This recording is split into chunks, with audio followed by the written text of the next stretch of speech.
देखिए, बात करें झारखंड की तो यहां कमल खिलाने के लिए केंद्रीय गृह मंत्री अमित शाह आज बीजेपी का संकल्प पत्र जारी करने वाले हैं। बीजेपी का यह संकल्प पत्र भगवान बिरसा मुंडा के 150वीं जयंती पर आधारित है। बीजेपी के पंच प्रण के बाद 25 बड़ी घोषणाएं होंगी। बीजेपी अपने संकल्प पत्र में राज्य में सरकार बनने पर 300 यूनिट बिजली फ्री देने, राज्य में बुजुर्गों को 3000 रुपए मासिक पेंशन देने जैसी बड़ी घोषणाओं को शामिल कर सकती है।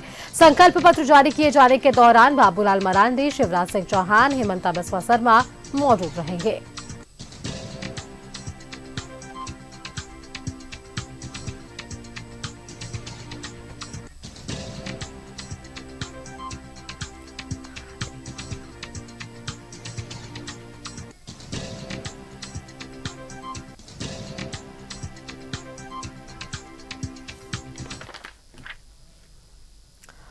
तो देखिए, आज लगातार 3 सभाएं होने वाली। केंद्रीय गृह मंत्री अमित शाह के धालभूमगढ़ में भी एक सभा है और इसके साथ ही सिमरिया की बात करें तो यहां भी खादी भंडार मैदान में केंद्रीय गृह मंत्री अमित शाह की सभा होने वाली है और वहां की सीधी तस्वीर हम आपको दिखाते हैं। हमारे साथ वहां से संवाददाता अजय लाल जुड़ रहे हैं। अजय, देखिए, 3 सभाएं ताबड़तोड़ है केंद्रीय गृह मंत्री अमित शाह की, उनमें से एक सिमरिया में भी। यहां भी अपने प्रत्याशी के लिए वोट की अपील और इन सबके बीच देखिए अपने संकल्प पत्र को भी बीजेपी जारी करती नजर आएगी। देखिए, आज सबसे अहम दिन है कि भारतीय जनता पार्टी अपने संकल्प पत्रों में किन बातों का जिक्र करती है और क्या कुछ उसका रिएक्शन होता है, किस प्रकार से उसे परिभाषित किया जाता है, ये सबसे अहम होगा। और आज इस वक्त मैं मौजूद हूं सिमरिया के खादी भंडार मैदान है उसी जगह पर। ये हमारे हम दाहिनी तरफ मंच है जहां पर लगभग 3 बजे केंद्रीय गृह मंत्री और भारतीय जनता पार्टी के शीर्ष नेता अमित शाह का कार्यक्रम है और बाईं तरफ मैं दिखाने की कोशिश कर रहा हूं वो सभा स्थल जहां पर लोगों के बैठने की व्यवस्था है। अभी बेशक शांति है, लेकिन मुझे लगता है कि 1-2 बजे के बाद से ये पूरा मंच, पूरी सभा लोगों से भर जाएगी। अमित शाह क्या कुछ बोलते हैं, कैसा भाषण होता है, आक्रामकता रहती है उनके भाषण में, या फिर भारतीय जनता पार्टी इस राज्य के लिए क्या बेहतर होगा, उसकी प्राथमिकताएं गिनाने की कोशिश करेंगे। इस पर सबसे ज्यादा फोकस रहेगा। जनता क्या सुनना चाहती है, जनता क्या चाहती है भारतीय जनता पार्टी से, ये सबसे अहम होगा। यदि सिर्फ आक्रामक भाषण होगा तो इसका लाभ मुझे लगता है कि बहुत ज्यादा भाजपा को नहीं मिलने वाला है। प्राथमिकताओं पर यदि बात होगी, अमित शाह लगभग मुझे लगता है कि भारतीय जनता पार्टी की जो प्राथमिकता है, जैसे हेमंता बिस्वा शर्मा लगातार अपनी सभाओं में कह रहे हैं कि पहले कैबिनेट में 2,87,000 वैकेंसी को प्रस्ताव को मंजूरी दी जाएगी। ये बहुत बड़ी बात है। यदि इसी बात को दोहराया जाए तमाम सभाओं में तो ज्यादा बेनिफिट होगा भाजपा को। 2,87,000 वैकेंसी पहले कैबिनेट की बैठक में प्रस्ताव आएगा। उसके बाद 500 रुपये में गैस सिलेंडर देने की बात है और दशहरा में, होली में मुफ्त सिलेंडर मिलेगी लोगों को, ये दूसरी बात। उसके बाद सीजीएल एग्जाम को नए सिरे से महज 3 महीने के अंदर संपन्न करा लेना, मैया योजना की राशि को 2100 रुपया कर देना। ये 4 ऐसी बातें हैं सुष्मिता जो भारतीय जनता पार्टी के झोली में बम्पर वोट डाल सकता है। लेकिन यदि आप प्राथमिकता से भटकेंगे तो उसी प्रकार का मुझे लगता है कि आज अमित शाह के भाषण पर नजर रहेगी। मुझे लगता है कि 4 चीजों का जो मैंने जिक्र किया है, भारतीय जनता पार्टी इन चीजों को दोहराएगी। आक्रामकता अपनी जगह है तो अमित शाह की रैली है सिमरिया में, लोगों के भारी भीड़ आने की संभावना है।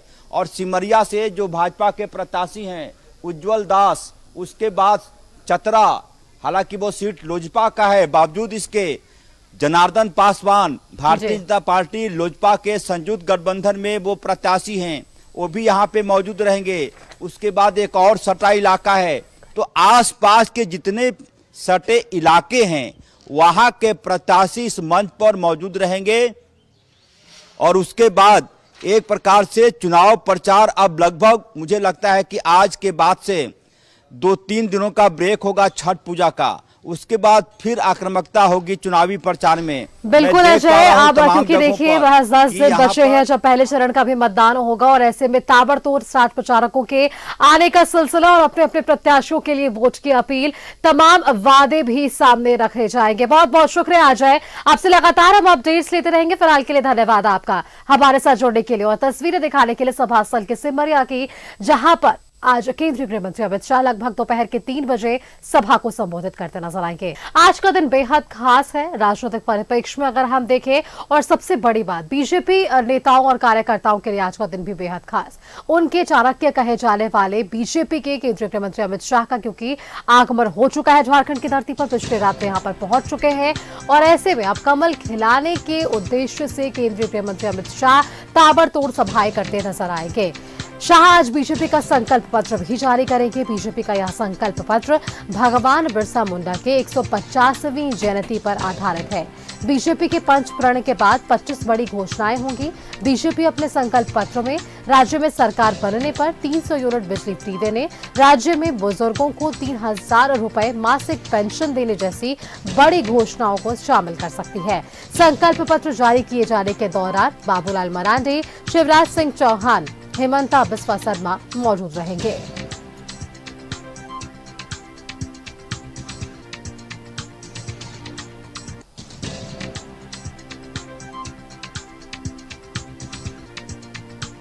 देर रात जब केंद्रीय गृह मंत्री अमित शाह यहां पर पहुंचे तो एयरपोर्ट पर झारखंड बीजेपी के चुनाव सह प्रभारी और असम के मुख्यमंत्री हेमंता बिस्वा शर्मा ने उनका स्वागत किया है और कल देर रात भी उनकी महत्वपूर्ण बैठक हुई है जहां दिशा निर्देश दिए गए हैं तमाम नेताओं और कार्यकर्ताओं को।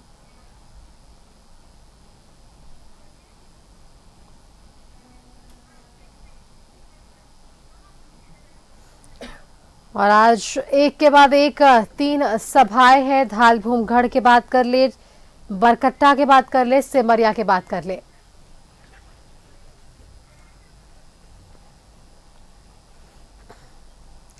और चलिए लगातार अपडेट्स हमारी संवाददाता राजधानी रांची के रेडिशन ब्लू होटल से हम तक साझा कर रही है। हमारी संवाददाता पूजा वापस से हमारे साथ जुड़ रही है।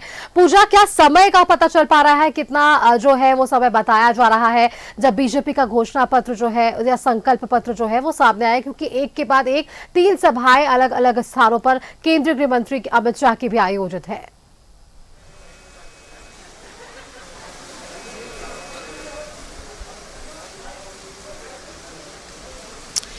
जी हाँ, देखिए सुष्मिता, अगर हम लोग बात करेंगे तो समय की जो पूरा समय रहेगा वो 9 बजे का समय दिया गया है। 9 बजे अमित शाह रेडिशन ब्लू में ही यहाँ पर हॉल में अपने घोषणा पत्र को लॉन्च करेंगे और सारी जानकारी देंगे कि आखिर इस बार घोषणा पत्र में क्या रहने वाला है, क्योंकि उनकी उसके बाद बैक टू बैक 3 सभाएं रखी गई हैं और वो भी अलग अलग जगहों पर। अगर एक की सभा की बात करते हैं तो एक घाटशिला में है, तो दूसरा जो है वो सिमरिया में है, यानी कि चतरा जिले में है, और वहीं तीसरे की अगर बात करते हैं तो बरकट्टा यानी कि हजारीबाग में है। तो 3 अलग अलग जगहों पर यह सभा रखी गई है और लगभग 9 बजे का समय तय किया गया है घोषणा पत्र के लॉन्चिंग के लिए। और जब लॉन्च होगा तो सभी की निगाहें उस घोषणा पत्र में रहेगी कि आखिर इस बार क्या क्या चीजें जो है वो घोषणा पत्र में रहने वाली है। 150 यहाँ पर संकल्प रहने वाले हैं, तो आखिर इस 150 संकल्प में क्या क्या चीजें जो है वो रहने वाली हैं, किन किन लोगों के लिए रहेगी और कैसे कैसे रहने वाली है, क्योंकि यहाँ पर 21 लाख झारखंडियों को घर देने की बात है और साथ ही साथ मुफ्त बालू देने की बात है, और जो पानी का कनेक्शन है वो सभी लोगों तक पहुंचे, ये संकल्प कहीं ना कहीं है। देखिए, अगर संथाल की अगर हम लोग बात करते हैं तो किस तरीके से संथाल में सभी चीजों की जरूरत है, मूलभूत सुविधाएं किस तरीके से पहुंचे, क्योंकि आज भी संथाल के कई ऐसे गाँव है जहां पर मूलभूत सुविधाएं नहीं मिली है। तो संथाल को किस तरीके से भारतीय जनता पार्टी कवर करती है, क्योंकि कई ऐसे घर रहेंगे संथाल में जहां पर लोगों को घर दिया जाए, पानी से जोड़ा जाए और साथ ही साथ बालू भी की भी जरूरत रहेगी, क्योंकि कई सारे लोग अभी घर भी बनाना चाहते हैं, अब वो आवास के लिए भी बालू नहीं मिल पा रही है। तो ये कई ऐसे मुद्दे हैं जिसको लेकर के भारतीय जनता पार्टी संथाल को भी टारगेट करती हुई नजर आएगी। तो आज का दिन जो है वो संकल्प पत्र के मद्देनजर पूरे झारखंडियों के लिए काफी महत्वपूर्ण होने वाला है, क्योंकि 13 और 20 तारीख को सभी लोग अलग अलग जगहों पर मतदान होंगे और उस वक्त इन सभी घोषणाओं की कहीं ना कहीं काफी ज्यादा इंपॉर्टेंस जो है वो यहाँ पर हम लोगों को देखने को मिलेगी, क्योंकि झारखंड के लोग स्पष्ट रूप से इस बात को कह रहे हैं कि हमारे लिए विकास, साथ ही साथ मेडिकल, एजुकेशन, ये सारी चीजें जो है वो सबसे ज्यादा इंपॉर्टेंट है। भारतीय जनता पार्टी आखिर किस तरीके से इन सभी चीजों को कवर करती है अपने 150 संकल्पों में, ये इस बार आज 9 बजे देखने वाली बात होगी। सुष्मिता, पूजा, देखिए बिल्कुल आपने जो बातों का जिक्र करा है इस पर विशेष तौर पर बीजेपी का जो है वो ध्यान रहने वाला है। महिला विशेष की हम बात कर रहे हैं। देखिए जिस तरीके से सरकार का हमने 5 साल देखा है, जेएमएम के नेतृत्व में यहाँ पर सरकार बनी INDIA की, इन 5 सालों में जेएमएम हो, कांग्रेस हो, आरजेडी हो, लगातार इस चीज का यह दावा किया गया कि 3 साल उनके कोविड काल में बर्बाद हुए, उस समय उनकी परेशानियां आगे बढ़ी, फिर केंद्रीय जांच एजेंसियों के दुरुपयोग का लगातार बीजेपी पर ये सभी आरोप लगाते रहे और अंत में भ्रष्टाचार के आरोप में जब मुख्यमंत्री भी जेल गए तो उस वक्त भी षड्यंत्र बताया गया बीजेपी का। और देखिए अंत में महिलाओं को साधने की कोशिश के लिए महिला सम्मान योजना की भी शुरुआत कर दी गई और दूसरी तरफ बीजेपी भी अब अपने गोगो दीदी योजना को लेकर प्रचार प्रसार कर रही है, ताकि लोग ये समझ सके कि जो आरोप बीजेपी की तरफ से लग रहे हैं कि अभी जो सत्ता पक्ष है वो सिर्फ महिलाओं को साधने के लिए, ठगने के लिए ऐसे योजनाओं को सामने ला रही है। पूजा,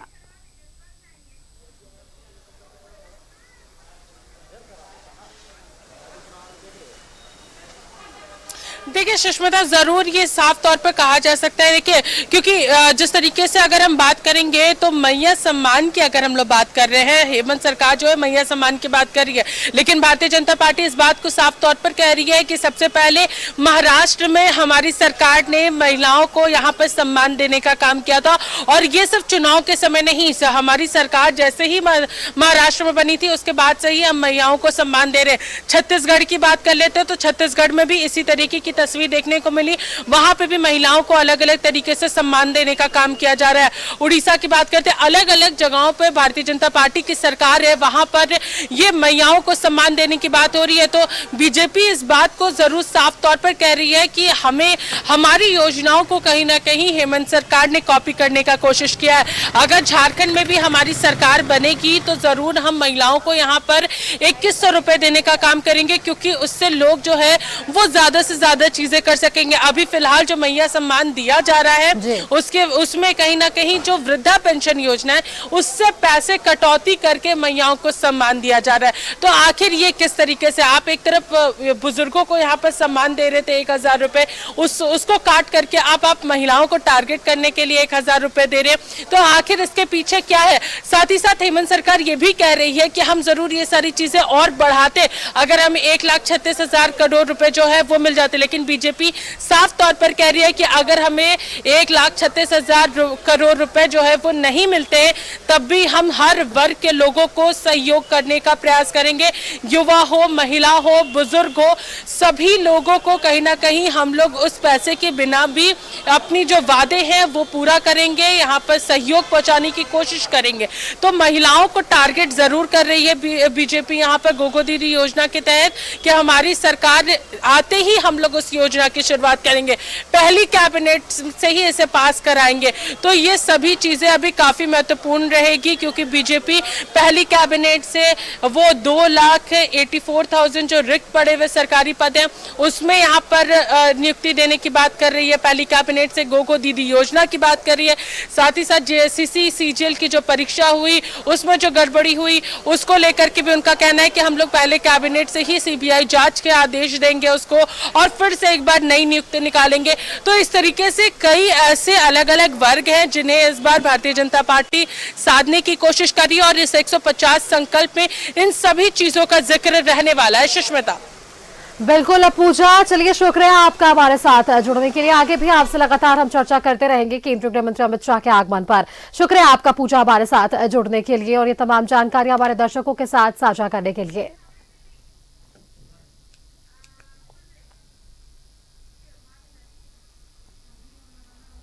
2 दिवसीय ये दौरा है केंद्रीय गृह मंत्री अमित शाह का। और देखिए, अमित शाह चुनावी घोषणा पत्रों को जारी करने के बाद सिमरिया, बरकट्टा और धालभूमगढ़ में जनसभा करेंगे। शाह सबसे पहले घाटशिला के धालभूमगढ़ जाएंगे, जहां नरसिंहगढ़ हाट मैदान में चुनावी सभा को संबोधित करेंगे। साथ ही मतदाताओं से बीजेपी को समर्थन देने की अपील करेंगे। और इसी तरह से सिमरिया के भी खादी भंडार मैदान में कार्यक्रम का आयोजन है, सभा वहां भी आयोजित है। वहां भी अपने प्रत्याशी के पक्ष में अमित शाह वोट की अपील करते नजर आएंगे।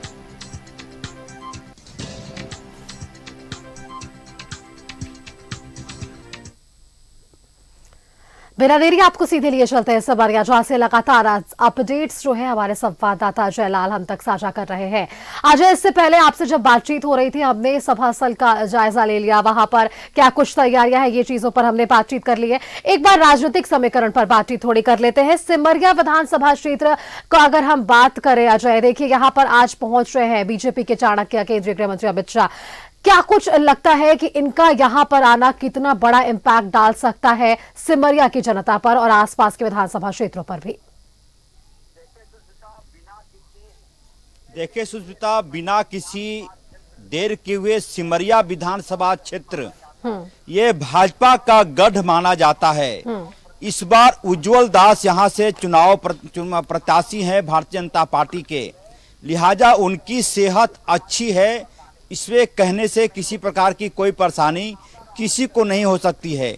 अब मामला रहा चतरा, जो सिमरिया से महज आधे घंटे की दूरी पर है। लगभग मुझे लगता है कि 20 से 22 किलोमीटर की दूरी होगी। सिमरिया से चतरा का इलाका है। चतरा का इलाका में राजद का ये इलाका एक प्रकार से गढ़ माना जाता है। वहां से लगातार सत्यानंद भोक्ता चुनाव जीतते रहे हैं, लेकिन ये चतरा का सीट भी भारतीय जनता पार्टी को कई बार अच्छे मैसेज देता रहा है। सत्यानंद भोक्ता जब भारतीय जनता पार्टी में थे तब वो यहाँ से चुनाव जीतते रहे थे। उसके पहले वो कई अन्य दल में आए, फिर राजद में आ गए। इस बार चतरा का समीकरण बदला हुआ है। इस बार भारतीय जनता पार्टी ने चतरा में अपनी जो सीट थी चतरा का, वो लोजपा को दे रखा है। लोजपा के प्रत्याशी हैं जनार्दन पासवान, वो भारतीय जनता पार्टी के ही नेता रहे थे। सिर्फ सीट शेयरिंग या म्यूचुअल अंडरस्टैंडिंग जिसको बोलते हैं पॉलिटिकल भाषा में, उसके तहत भारतीय जनता पार्टी ने अपने नेता को लोजपा में शामिल करा दिया। देखिए सुष्मिता तितली, ये झारखंड की खासियत है, पता नहीं इसका क्या मैसेज है सुबह सुबह। तो ये लोजपा के प्रत्याशी हैं जनार्दन पासवान, वो भारतीय जनता पार्टी के ही नेता रहे हैं। लिहाजा इस बार टक्कर आमने सामने का है। और राजद के लिए इस बार परेशानी यह हो गई है चतरा में कि सत्यानंद भोक्ता खुद चुनाव नहीं लड़ रहे, चूंकि वो सीट एससी सीट हो गई है और भोक्ता समाज को केंद्र की सरकार ने एसटी में तब्दील कर दिया है। तो भोक्ता खुद चुनाव में रहते तो उनके भाषण देने का अंदाज दूसरा होता है। अपनी बहू रश्मि प्रकाश के लिए वो वोट मांग रहे हैं। तो ये पूरी तरह से मुझे लगता है कि इस बार थोड़ी सेहत आरजेडी की यहाँ पर खराब है। हालांकि सब कुछ जनता के पक्ष में है। उसके बाद बड़का गांव इलाका है विधानसभा, वहां पर यह मानकर चलिए कि इस बार बड़का गांव में अंबा प्रसाद की बिल्कुल अजय, बड़का गांव पर भी हम बातचीत करेंगे जब वापस आपसे जुड़ेंगे। आपने चतरा के समीकरण को समझा दिया है, सिमरिया के समीकरण को समझा दिया, आगे भी लगातार हम आपसे चर्चा करते रहेंगे अजय। फिलहाल के लिए शुक्रिया आपका हमारे साथ जुड़ने के लिए और ये जानकारियां कुछ हमारे दर्शकों तक साझा करने के लिए। वक्त एक छोटे से ब्रेक का है, जल्द हाजिर होंगे। देखिए, शाह का मिशन झारखंड है और 2 दिवसीय दौरे पर यहां पर शाह पहुंच चुके हैं। घाटशिला की तस्वीरें हम आपको सीधा दिखाएंगे, जहां से हमारे संवाददाता शहरफाज अख्तर हमारे साथ जुड़ेंगे। अलग अलग तस्वीरें हमने आपको दिखाई है, सिमरिया की तस्वीर हमने आपको दिखाई, धालभूमगढ़ की तस्वीर दिखाई। अब आप देखिए यहाँ पर हमारे संवाददाता शाहनवाज जुड़ चुके हैं। शाहनवाज, क्या कुछ तैयारियां यहाँ पर भी केंद्रीय गृह मंत्री अमित शाह के आगमन को लेकर, यहाँ पर कितना वक्त जो है अमित शाह के सभा को बताया जा रहा है और यहाँ जब अमित शाह पहुंचेंगे कितना जो है कह सकते हैं मजबूती अपनी पार्टी को देते हुए नजर आएंगे इस सभा के दौरान?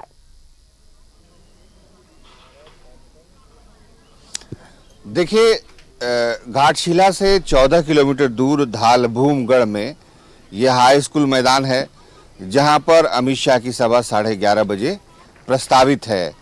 अमित शाह रांची में है, रेडिसन ब्लू में है और वहां से एक कार्यक्रम करेंगे, संकल्प पत्र अपना रिलीज करके वहां से सीधे सबसे पहले यहां आएंगे।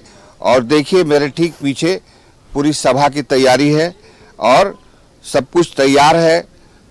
पूरा उनका सीआरपीएफ की सिक्योरिटी जो है वो भी यहाँ पर आ चुकी है, फायर ब्रिगेड आ चुका है, एम्बुलेंस आ चुका है और सारी तैयारियां कंप्लीट हो गई हैं, कुर्सियां लग गई हैं और लोग इसी एक पंडाल में जर्मन हैंगर में बिठाए जाएंगे। ये जो सभा है इसको विजय संकल्प सभा का नाम दिया गया है और इसमें जो तस्वीर है उसमें जो दो उम्मीदवार यहाँ पर बिल्कुल करीब करीब के, एक तो घाटशिला के बाबूलाल सोरेन हैं और दूसरे दिनेशानंद गोस्वामी हैं जो बहरागोड़ा के बीजेपी के उम्मीदवार हैं। दोनों की तस्वीर स्टेज पर लगी हुई है। इसका मतलब है कि ये दोनों यहाँ पर मौजूद रहेंगे। अमित शाह के सामने रोटी बेटी माटी की पुकार, झारखंड में भाजपा सरकार, ये भी एक नारा है जो स्टेज पर दाहिनी तरफ बहुत स्पष्ट अक्षरों में लिखा गया है। पीछे जो होर्डिंग है उसमें बाबूलाल मरांडी, अमर बावरी दोनों की तस्वीर लगी हुई है और बाकी उनके पीछे संकल्प सभा के ऊपर भी बहुत सारी तस्वीरें लगी हुई है जिसमें तमाम जो बड़े नेता हैं, अर्जुन मुंडा की तस्वीर है, चंपई सोरेन की तस्वीर है, अन्नपूर्णा देवी की तस्वीर है, विद्युत वरण महतो की तस्वीर है और रघुवर दास की, तमाम लोगों की तस्वीरें हैं। मैं देख पा रहा हूँ प्रधानमंत्री मोदी की तस्वीर सबसे बीच में लगी हुई है और ये जो जगह है उस जगह पर आने के लिए दो प्रकार के रास्ते यहाँ पर डेडिकेटेड हैं और सिक्योरिटी ने जो एनएच है वहीं से अपना कमान संभाल लिया है। हम लोग भी इवेंट के पहुँचे तो वहीं पर एक फायर ब्रिगेड देख करके हम समझ गए कि यहीं पर इसी आसपास में कहीं पर धालभूमगढ़ में सभा होने वाली है। धालभूमगढ़ एक शब्द मेरे जहन में भी था, बहुत मशहूर जगह है। एक बार यहाँ के बीडीओ का अपहरण कर लिया था नक्सलियों ने, जिसको छुड़ा लिया गया था। शिबू सोरेन की सरकार उस जमाने में थी, जेएमएम की। तो बहरहाल बहुत पुरानी बात है, भारत चर्चित जगह है उसी घटनाक्रम को लेके। और आज 11:30 बजे धालभूमगढ़ में एक एयरपोर्ट भी है, एरोड्रम है, जो सेकंड वर्ल्ड वार के टाइम में अंग्रेजों ने उसको बनाया था। बहुत बड़ा रनवे है उसका और उसको एक अंतर्राष्ट्रीय हवाई अड्डे के तौर पर बदलने की कवायद रघुवर सरकार ने की थी। सब कुछ हो गया था। जो मंत्री थे ज्योतिरादित्य सिंधिया वो भी आए थे और उन्होंने भी बाकायदा उसका निरीक्षण किया था। वो यहाँ से 1 किलोमीटर है, वहीं पर अमित शाह का हेलीकॉप्टर उतरेगा, फिर कारगिल से उनको यहाँ पर सभा के लिए लाया जाएगा।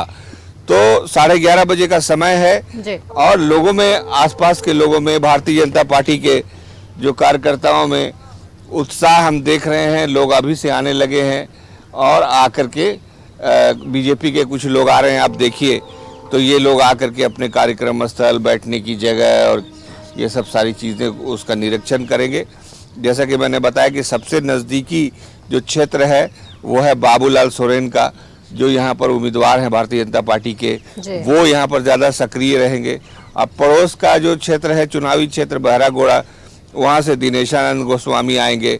ये दो उम्मीदवार जो है यहाँ पर बिल्कुल करीब के हैं, इसीलिए उनकी तस्वीरें बड़े बड़े होर्डिंग्स में वहाँ पर पीछे लगी हुई हैं। चंपई सोरेन भी ज़रूर आएंगे मुझे लगता है, क्योंकि उनका भी चुनाव क्षेत्र ज्यादा दूर नहीं है, जमशेदपुर। बिल्कुल शाहनवाज, तो देखिए अलग अलग विधानसभा सीटों को एक ही जगह से साधने की कोशिश आज बीजेपी के चाणक्य यानी कि केंद्रीय गृह मंत्री अमित शाह की है। वापस से जुड़ेंगे शाहनवाज, आपसे लगातार अपडेट्स लेते रहेंगे। फिलहाल के लिए शुक्रिया आपका हमारे साथ जुड़ने के लिए और ये तस्वीर हमारे दर्शकों तक साझा करने के लिए कि यहाँ धालभूमगढ़ में क्या कुछ तैयारियां हैं केंद्रीय गृह मंत्री अमित शाह के आगमन को लेकर। फिलहाल वक्त एक छोटे से ब्रेक का है, जल्द हाजिर होंगे।